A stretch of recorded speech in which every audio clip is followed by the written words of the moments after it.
You can make a difference. By becoming a supporter of our channel, you not only help us thrive, but also become an active part of our community. The link to join us is in the description.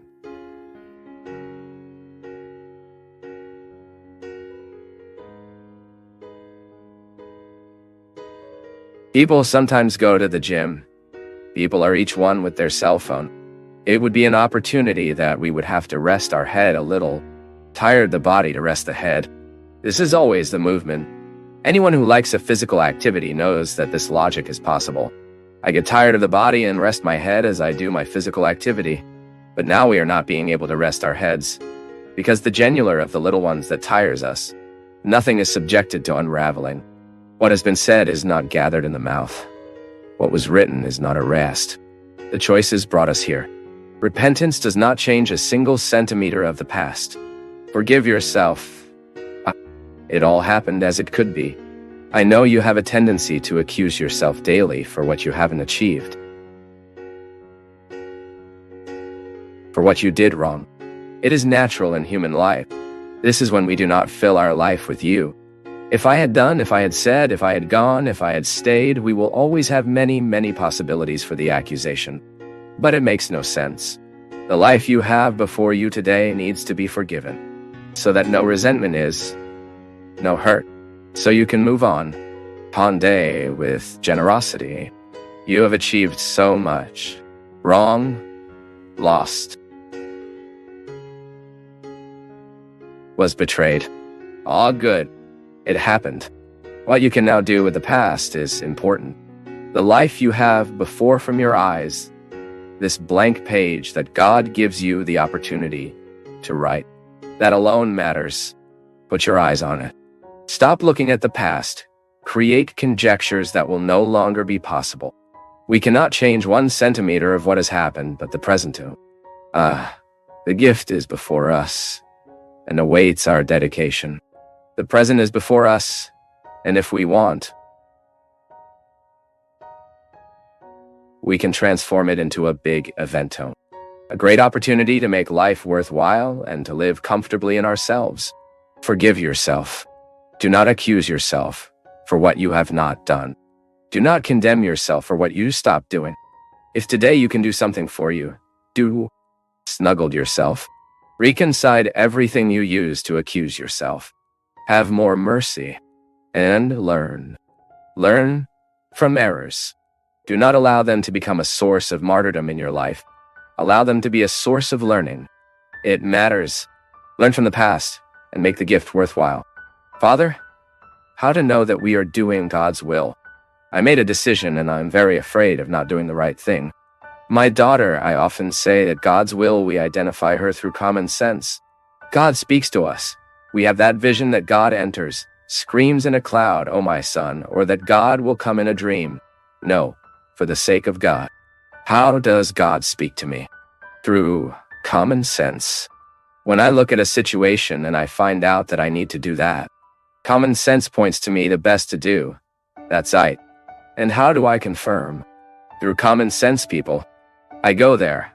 I ask for advice. God tells us like this. My people. Through wise people we are looking for. Look, I wanted your opinion. Do you think if I do this, it will work? And it is very good for us to have people who have this confidence to look for, to open the game, to tell what our projects are. What do you think? I'm thinking of doing this. Is this God's will for my life? Now I'll never put the decision parameter for one person.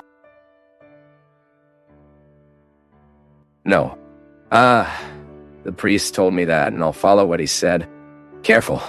It may be that that priest spoke without much reflection, too. Was there crazy to dispatch you? Was rushing hurried? Because sometimes life is like this, my people. Sometimes you're in that damn rush. The priest comes and raises such a serious question that is unfair to me. I don't want to reflect your life anyway. And sometimes, in the midst of hurry, confusion, I have no way to give you wise advice. I have no way to analyze your question in depth. So you better be convinced that God will speak to your heart. and you will be sure that we'll be doing God's will when you start looking for common sense. So I act from a common sense. This is notorious within the human process. It is easy to identify. So God wants me to act like this. So, bait. I set a project and start talking to people who love me, with people who have a slightly broader view of what I'm reflecting on my own. This is a good way we have to look for this path, to do God's will in our lives. Only those who have read Father Fábio de Melo's books know how transformative they are, make us reflect, and change the way we see life. If you haven't read it yet, don't miss this big chance. Learn more by clicking on the description links. Thanks for your company. Great on US. The blessing of the Almighty God, He who is Father, Son, and Holy Spirit. There are people who need to break with dating who are terrible, disastrous. That person only hurts you. You know it. But you have a bond with them. You have affective need. You can't break that relationship. So you suddenly encourage yourself. You get all clear before you. This person doesn't do me good. I can't marry that person. Because if in the time of dating is already like this, imagine at the time of my marriage, then in my married time, will become even worse hell than it is. Then you encourage yourself, motivated by people, because although it makes you so bad, you have a sickly bond with her, affective dependence. You know it is bad, but you don't know how to live without it. Then you start to take steps. The first week is horrible. You suffer, you cry. You can't listen to the music. You can't smell you. You can't see that little piece of I know what he forgot at your home. All that is terrible. But suddenly you start taking liberation steps. It is as if you are walking towards a land that will only do you good. And a month later, that suffering got better. 2 months then, that suffering better. And suddenly you are no longer remembering clear that there is still a silent bond being disarmed. Because affective dependence, it does not die. There, it is ready. The castle you were building, the floor you had been walking, which had been so difficult, you throw it away and you come back to Egypt. You come back to slavery. You do the same as Moses' companions wanted to do. Eat onion again, eat the rotten, damaged food again. Then you resume that relationship because it is sick and you have not taken care of the proper distance you should maintain. Because when you have this affective dependence, you have to establish the distance. Because otherwise, you don't heal. You have to stop wanting to know about that person's life. Because otherwise, you don't heal. You need to stop running down her Facebook. Because otherwise, you don't heal. You need to stop investigating your life. Where did she go? What was she? You have to cease all the points that may make you want to go back to Egypt. Because otherwise, you will never break free. Then, 3 months later, you are beautiful and beautiful already. Killing the cancer cell, you will give a few more kisses on the mouth.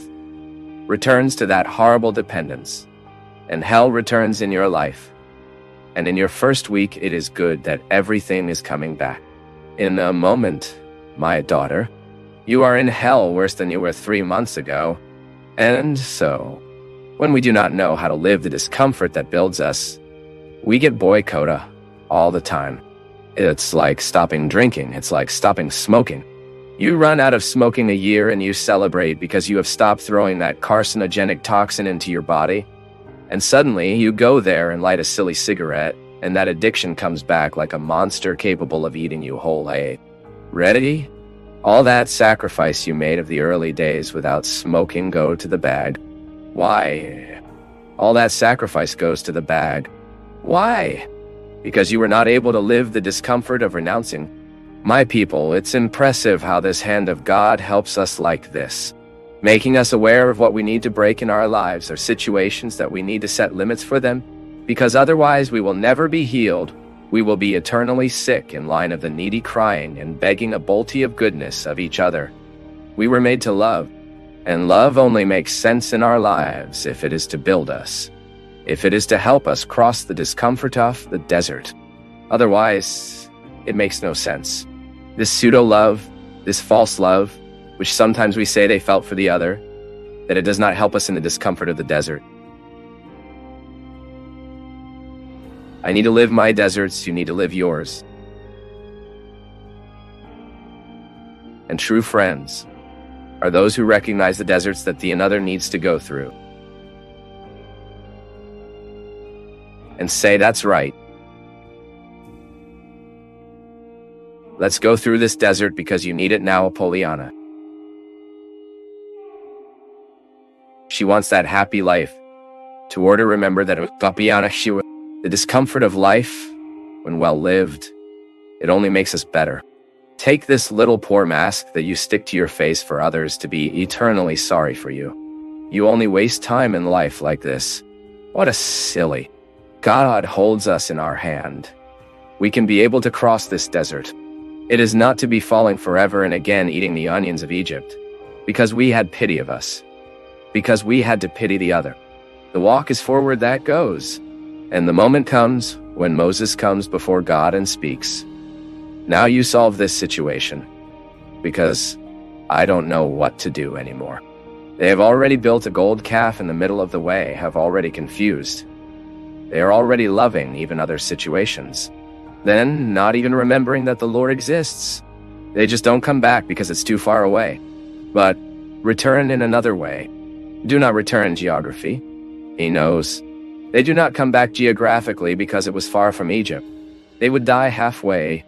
But they did not return geographically, but they returned affectionately.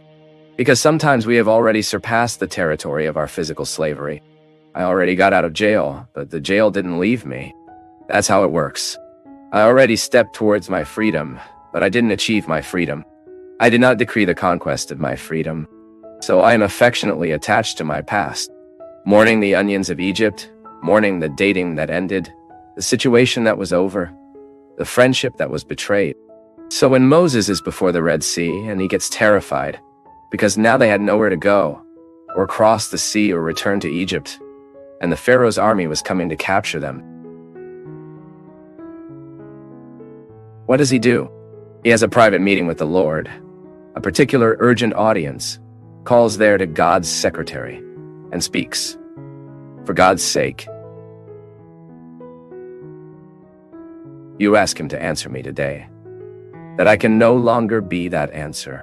Pharaoh's army is coming, and then he thinks God would give him an easy answer, right? It was going to give a quick solution. No. What does God speak? Remember, cute? Remember, run, right? Enter this water. Look what a strong phrase. Tell the people to walk. I will not do for you what only you can do. I go give all of the races for the miracle to happen. I will strengthen your courage. But if you do not put your foot in the water, if you do not challenge this sea, it does not open. That's what the people did. Moses ahead certainly. Full of fear too, right? Oh, my Father of mercy, what will happen now? When he started entering, putting his feet in the water, God does his part. My people, it doesn't even matter if it happened that way.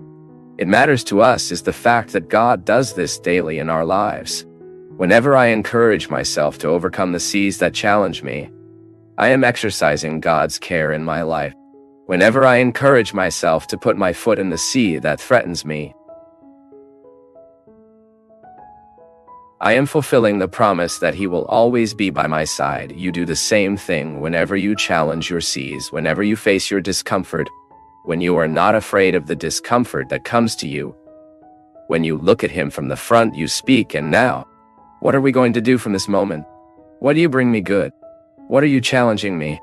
I will recruit my best parts here, because that alone interests me. If discomfort comes to me, I need to cross this desert to know. To be able to reach this part of the promised land that awaits me. That's how it works. There is no magic formula for life. Even if we don't believe in God, we would have to live the discomfort that makes us grow.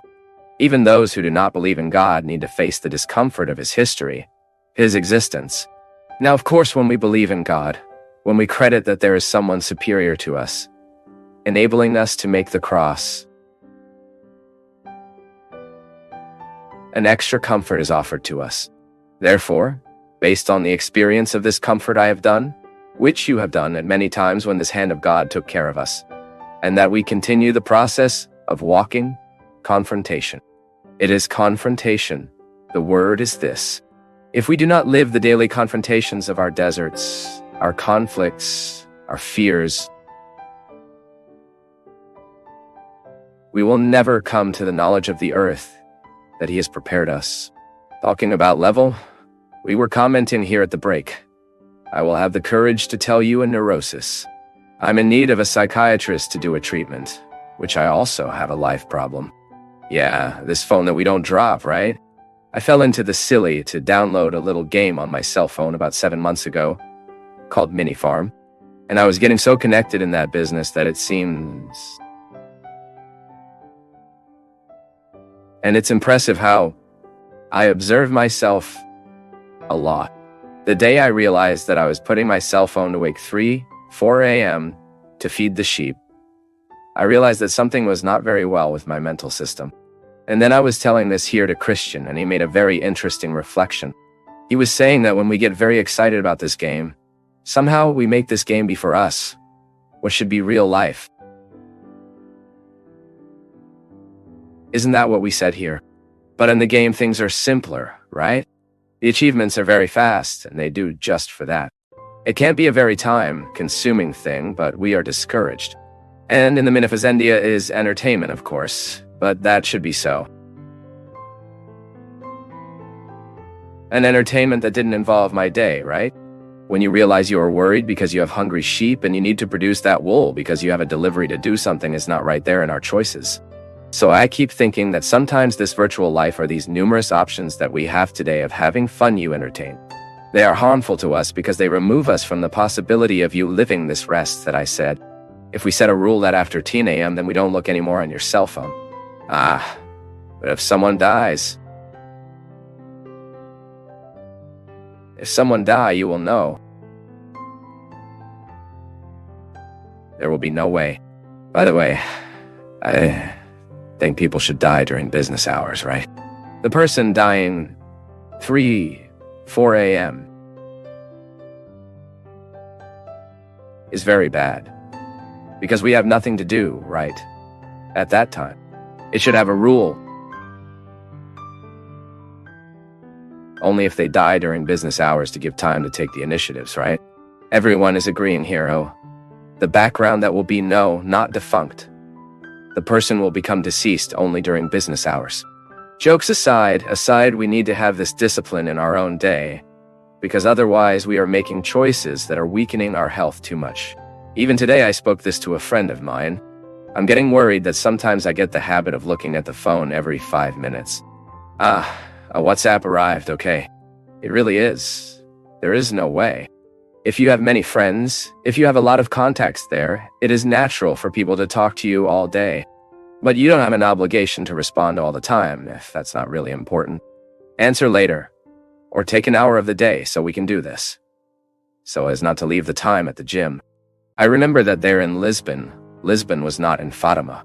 We went to do a physical activity there. Took an hour of my time there during the pilgrimage.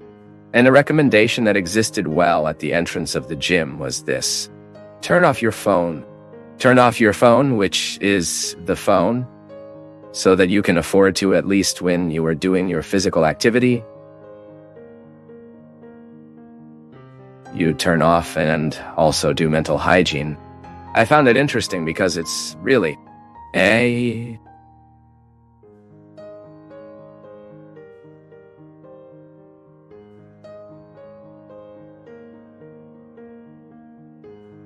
In my case, it was even more complicated because it was a retained abortion. So I spent 3 days with my dead son. So look, it was the 3 worst days of my life. Because I had to do that surgical process, only I had to wait, because I was on a mission. So it was not easy. And there is all the symbolic dimension of you being with... Wow. You have no idea of pain it is. I looked at my belly and I was talking.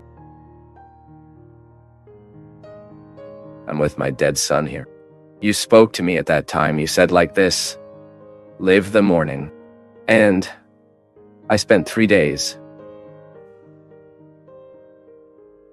And I remember and was thrilled, crying because I was there. I was dead, right?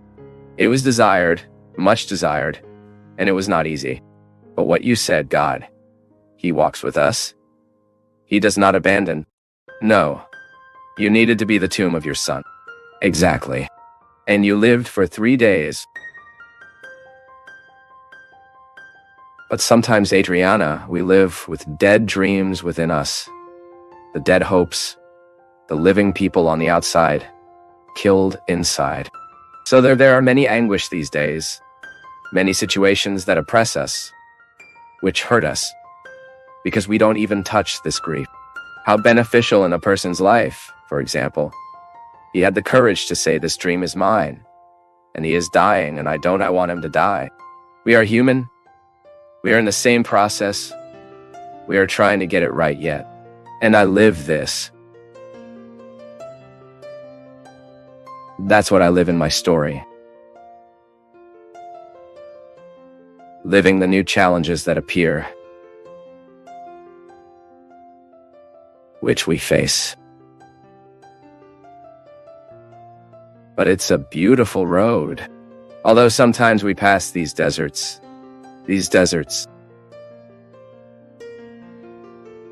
and see some Calvaries. It's a beautiful story because it's a beautiful road because we know where we can look. We have the north. We know where we can turn to for those we can ask for help. Just like the mother, right? As was your mother with you, mine with me, your mother, you who are watching, it was with you. Today I am being with David. This is how God acts with us. And it is beautiful to see that we have a God who never distances himself. Never. And it looks and taking care of us. It also allows us to go through our deserts. Sometimes, Adriana, I find this a lot in women who need to get pregnant too. Women who can't get pregnant and make it a burden, as if the child were her obligation. Did you live a little too? I lived. After I lost the first one, I couldn't get pregnant. We had been trying for a long time. And just what you said, I felt a little obliged, because when we lose, we feel a little unable. Did you understand? A situation of failure. Exactly. Not being able to be a mother. Exactly. So it's a big inner charge, even from us. So I felt a little of this obligation and couldn't. And when my doctor just said to me like this, you need to blur. He said that you need to take this obligation. And that's when I got it. And of course, right. There is this care of God that we always speak, but also has my part that I needed to do. That was to let God act. Right. When I was talking to this with a friend of mine, he was saying to me like this, Father, is it true that we bring the sins of our ancestors? I said I would not tell you that we bring the sins of our ancestors. We can bring in our DNA and our psychic configurations, the influences of errors, the consequences of the bad things that happened in the past. Now we can balance this and allow it to stay inside us in a different way. I don't want the mistakes of my ancestors to determine my gift, so I cut. I'm aware of them. I know they acted like this, but I don't want to keep acting the same way. Only as soon as we can break that chain of curses, often that we bring within our family structures. It is almost a natural answer to life. So the aggression I suffered, I commit against someone too. It's a way I have to do justice, strangely. How do I do it then? To break. I will not do with my children what my father did to me. This is a rule that you can adopt. So if your father made mistakes with you, if he was very hard with you, if you know that his attitude caused you badly, it has done it very badly, you will try to purify that action so that it only extracts its value.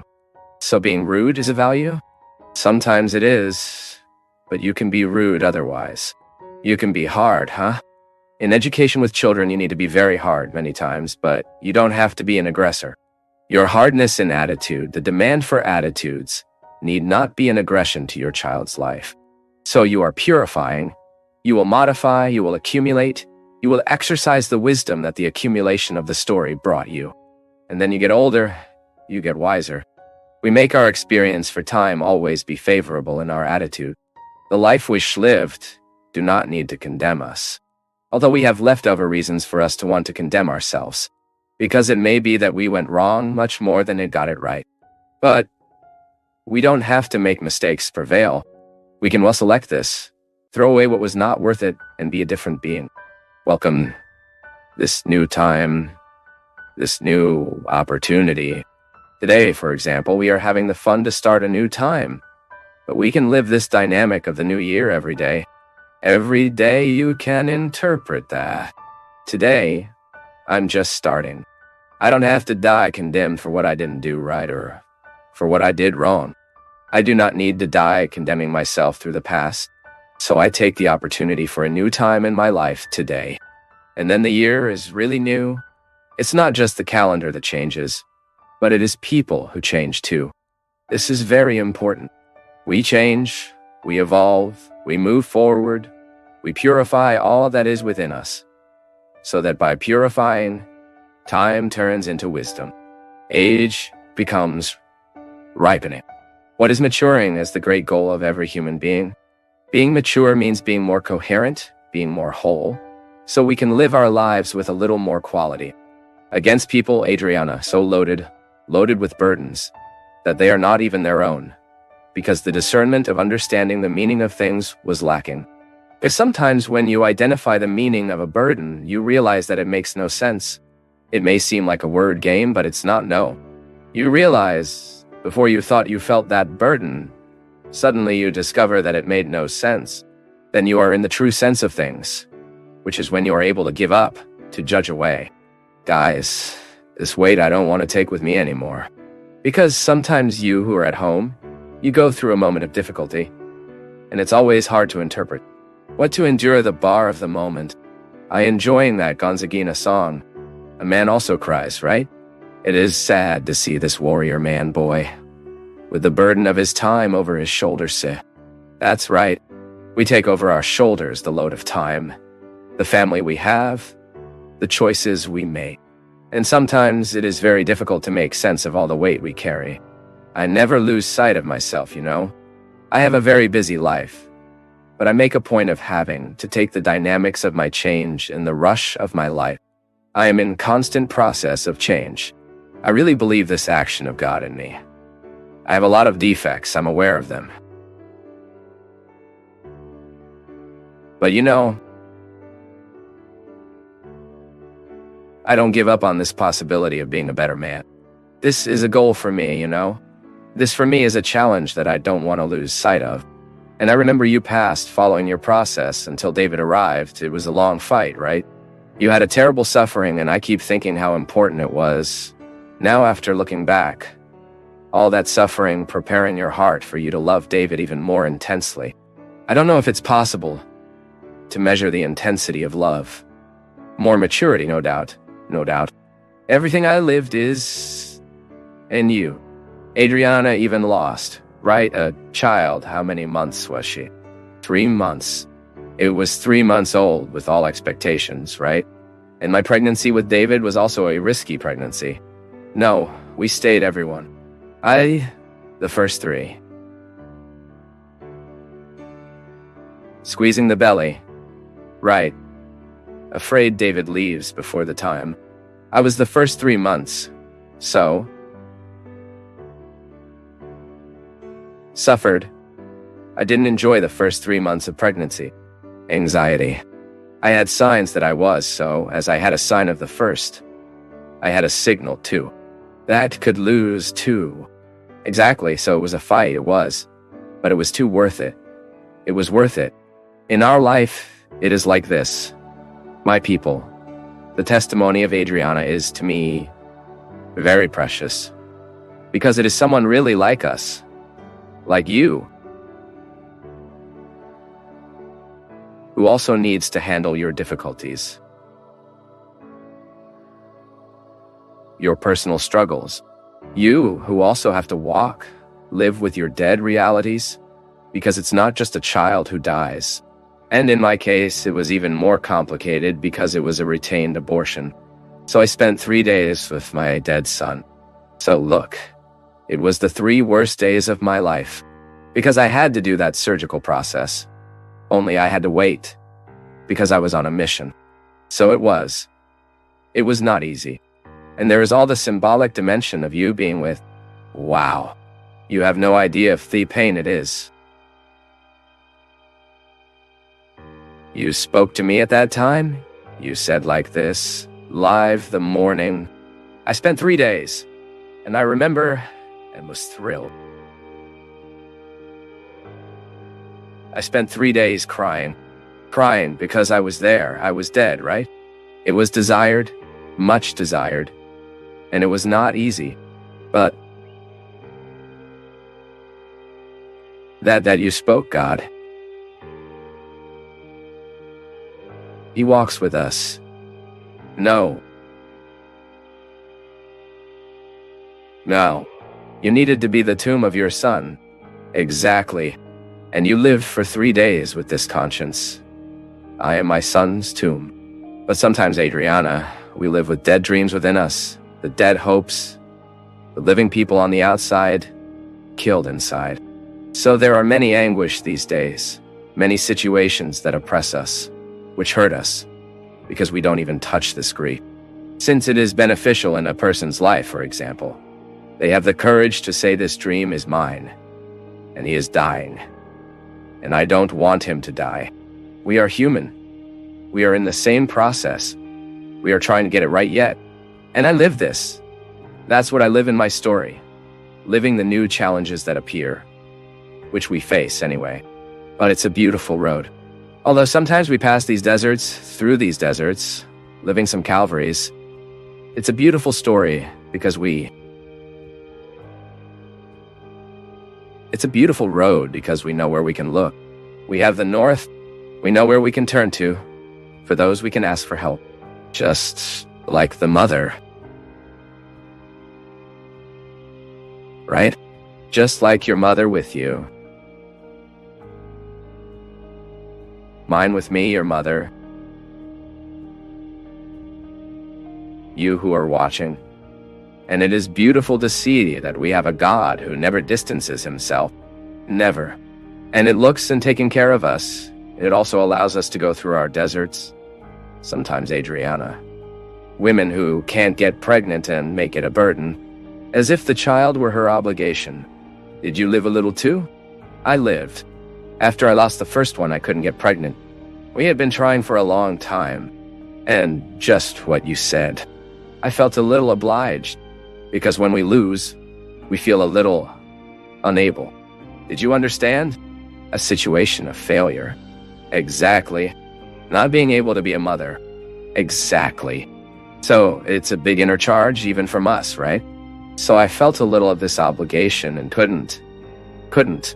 And when my doctor just said to me like this, you need to blur. He said that you need to take this obligation. And that's when I got it. And of course, right, there is this care of God that we always speak, but also has my part that I needed to do. That was to let God act. Right? Other people, Adriana, so loaded with bales, who are not even their own. because the discernment of understanding the meaning of things was lacking. Because sometimes when you identify the meaning of a burden, you realize that it makes no sense. It may seem like a word game, but it's not. No. You realize, before you thought you felt that burden, suddenly you discover that it made no sense. Then you are in the true sense of things, which is when you are able to give up, to judge away.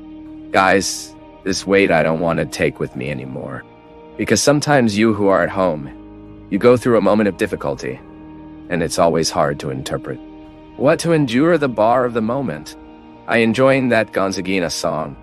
A man also cries. It is sad to see this warrior man boy with the burden of his time over his shoulders. That's right. We take over our shoulders the load of time, the family we have, the choices we made. And sometimes it is very difficult to make sense of all the weight we carry. I never lose sight of myself, you know. I have a very busy life, but I make a point of having to take the dynamics of my change in the rush of my life. I am in constant process of change. I really believe this action of God in me. I have a lot of defects. I'm aware of them. But you know, I don't give up on this possibility of being a better man. This is a goal for me, you know? This for me is a challenge that I don't want to lose sight of. And I remember that you passed, following your process until David arrived. It was a long fight, right? Very, very. You went through terrible suffering. And I keep thinking how important it was. Now after looking back, all that suffering preparing your heart for you to love David even more intensely. I don't know if it's possible to measure the intensity of love, but maybe more mature. Don't you think? More maturity? No doubt. No doubt. Everything I lived, Adriana even lost, right? A child. How many months, Adriana? 3 months. It was 3 months old. With all expectations, right? And my pregnancy with David was also a risky pregnancy. No, we stayed by squeezing their belly. Right. Afraid David leaves early. I spent the first 3 months like this. Suffering. I did not enjoy the first 3 months of pregnancy. Anxiety. I had signs that I was, so as I had a sign of the first, I had a signal too. That could lose too. Exactly. So it was a fight. It was. But it was too worth it. It was worth it. In our lives, this is my people. The testimony of Adriana is to me very precious, because someone really like us, like you, who also needs to handle your difficulties, your personal struggles, you who also have to walk, live with your dead realities, because it's not just a child who dies, and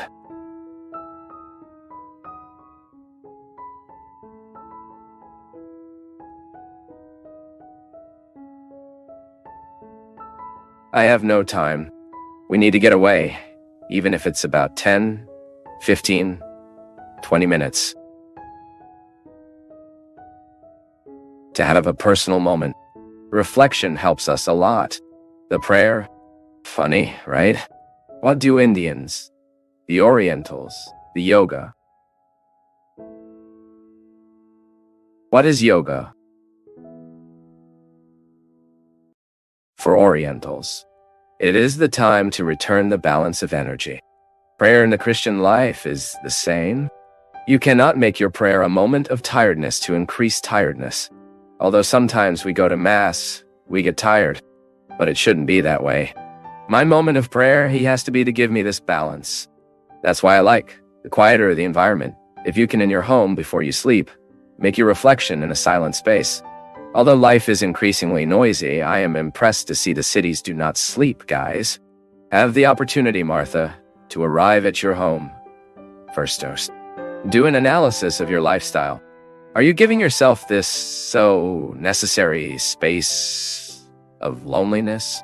Are you looking for this balance between work and leisure? You don't have to be luxurious, see, my people.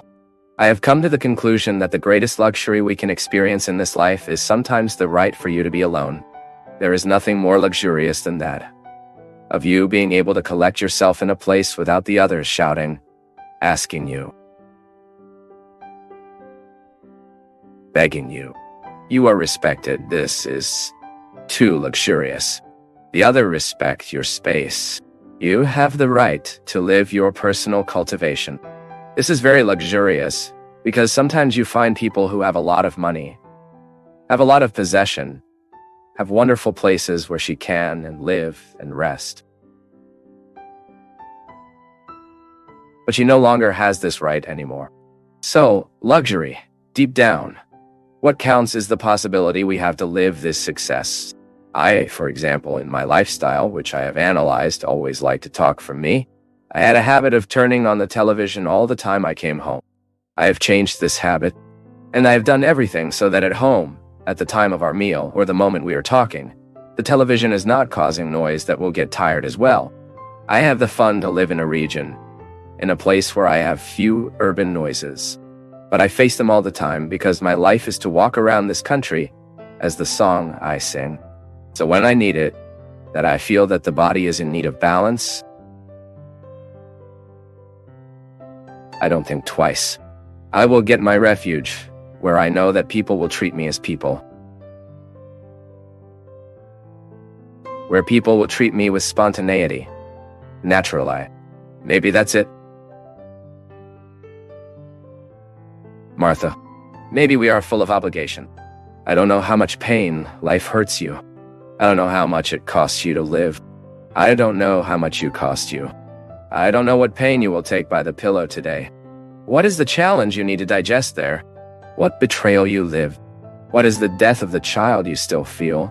What did you lose? I don't know. I don't know how much life has already hurt you. How much you have already fallen. How much you have already jumped. I don't know what you keep, but one thing is certain. We are very much alike. I also collect a series of failures, and all the people I found for my life, especially the most interesting. Collect failures. Only they don't pay attention to them. There is always a look at the top, which is the wisdom that St. Paul asks us. Look your look up. Oscar Wilde, a very pessimistic English writer with life.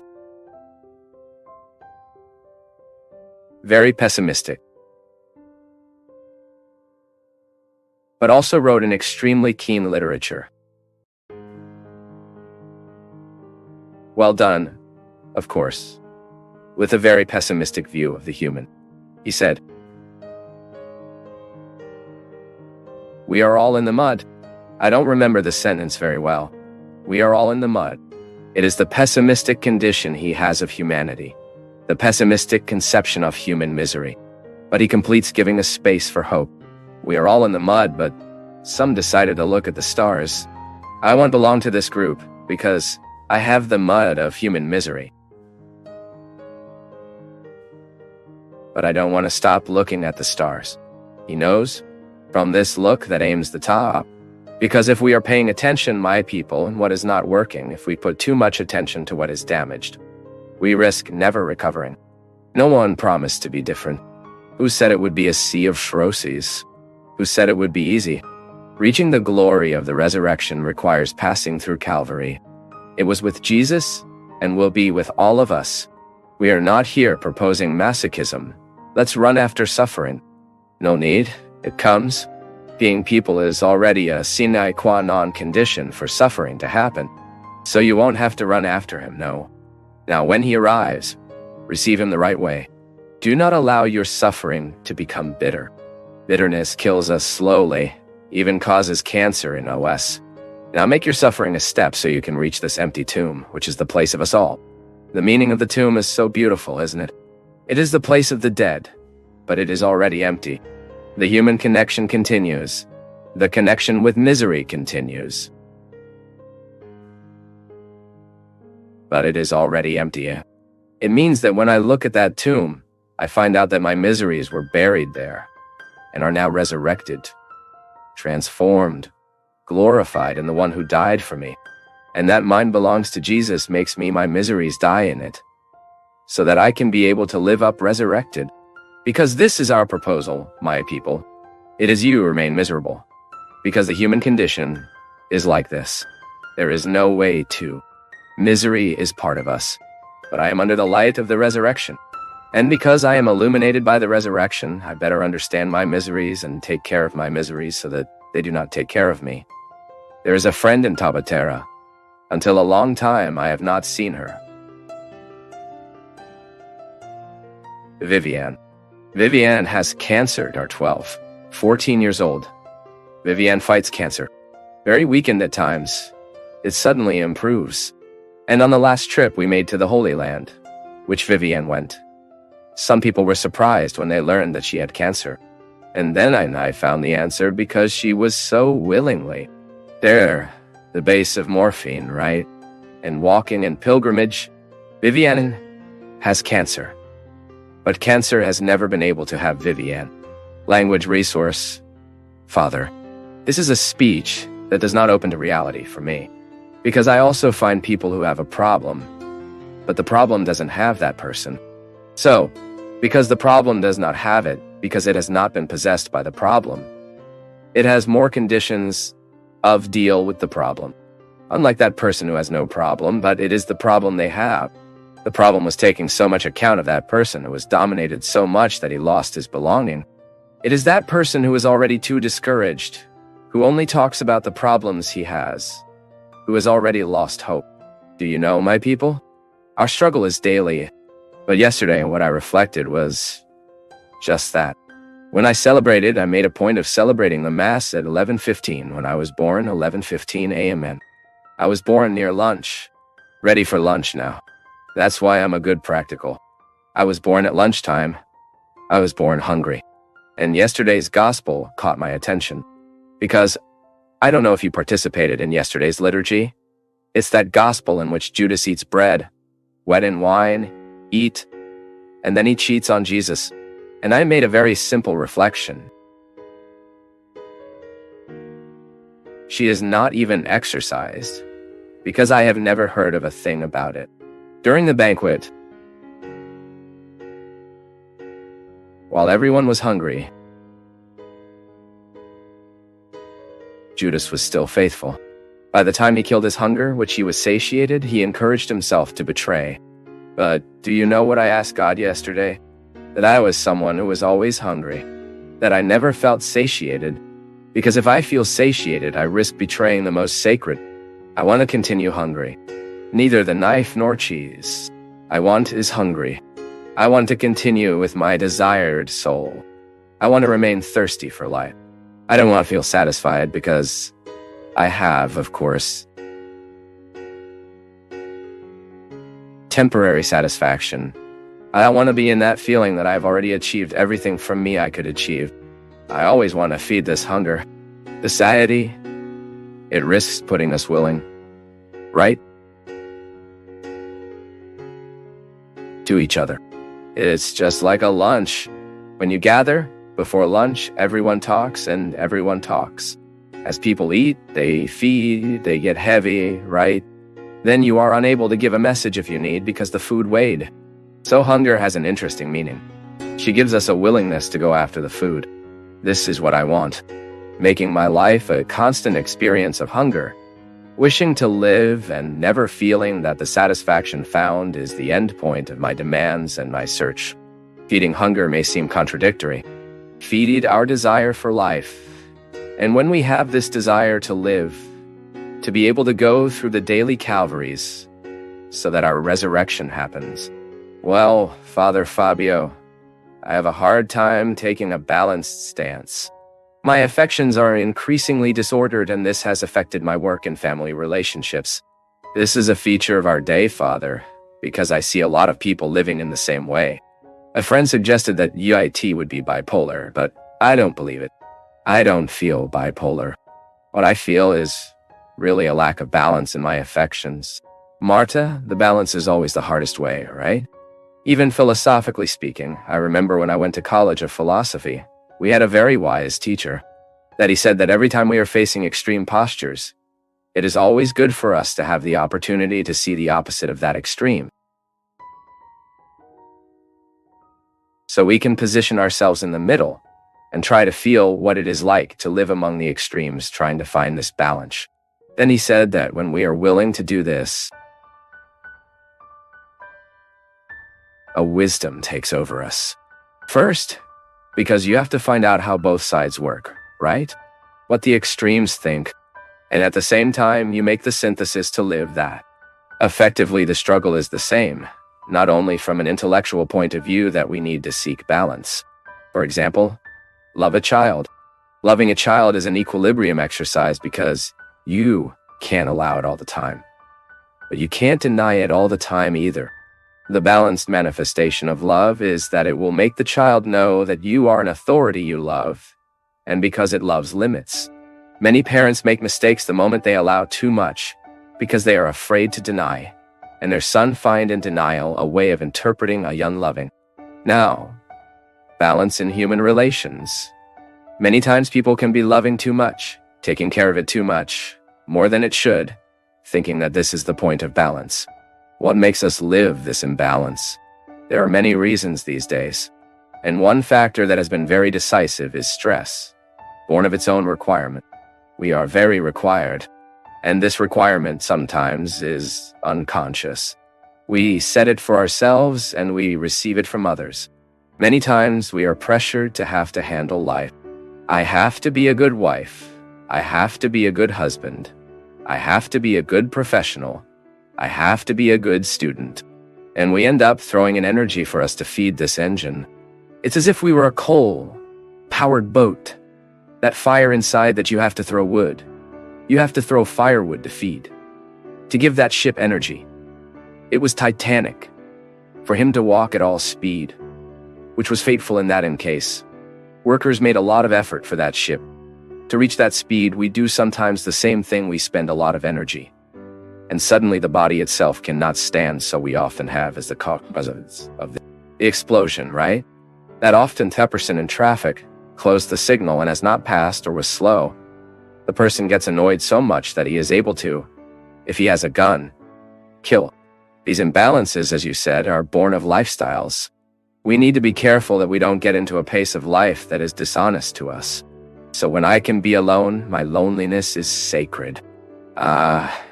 You are being selfish. No. I am giving the food that my soul needs so that then, when I leave, that I go to the field. That I go to my work, because I also want to get my hand in the face of many people. You don't have, Renato. From time to time, you don't want to pierce the other guy's tire. Shoot the person. Get a stick and hit everyone, right? Everyone feels that. It's no shame for us to admit it. Because sometimes we are ashamed to admit, wow, priest, it's true, if I could slap a lot of people from time to time. But I'm taking my cross as a person here. But I don't have the right to do that. I don't have the right to treat me badly who approaches me. And if I treat it is because I am in my ambulance already. It's because I gave beyond what I should. It is because I did not do the rebalancing. I did not give to my heart, my body, the necessary rest. Do you sometimes leave 6 in the morning of your room at the hotel? Do you find the priest? Can I take a picture with you? At 6 o'clock in the morning, a great time to take a picture. Then you didn't sleep well, the first reaction, my daughter leaves it for another time. We are not even in a position with this face of, no, it's time. If I leave the room, it's because two need to be willing to the people who will express the affection they have for me. I'm not. I can't treat it. And I'm not just talking about me. I'm talking about you too. I think that's what is missing for us. Sometimes I see people living an exhaustive process of work without giving balance of rest. When we do not make this balance, we end up teasing because there is a physical imbalance. The body is tired, not sleeping how much I should have slept. And you can then be, from an effective point of view, balanced, happy, too sad, too close, too far away. All this here can be synonymous or sorry. It can be the result of a body that is tired. My people have heard me, a lot of people, often hear the need for us to have a physical activity. Boy, but